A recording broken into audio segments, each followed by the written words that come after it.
18-ാമത്തെ സങ്കീർത്തനം 31-ാമത്തെ വാക്യം. യഹോവയല്ലാതെ ദൈവം ആരുള്ളൂ?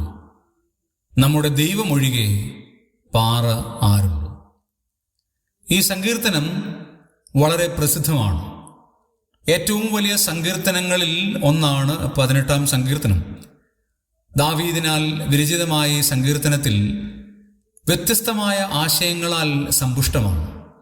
അതിലൊരു ചോദ്യമാണ്, യഹോവയല്ലാതെ ദൈവം ആരുള്ളൂ? ഈ ദൈവമല്ലാതെ വേറെ ഏത് ദൈവമാണുള്ളത്? എന്തുകൊണ്ടാണ് യെശുരൂന്റെ ദൈവത്തെ, ഇസ്രായേലിന്റെ ദൈവത്തെ, യഹൂദന്റെ ദൈവത്തെ ഇത്ര പറയാനായിട്ട് ദാവീദിന് പ്രേരണ നൽകുന്നത്? കാരണം ദൈവത്തിൻ്റെ വഴി തികവുള്ളതാണ്. ദൈവം പാതി വഴിയിൽ ഉപേക്ഷിക്കുന്ന ദൈവമല്ല. നമ്മുടെ മനസ്സിൽ ഒരു ആശയം തന്നിട്ട് അതിനെ പകുതി കൊണ്ട് അവസാനിപ്പിക്കുന്ന ഒരു ദൈവമല്ല.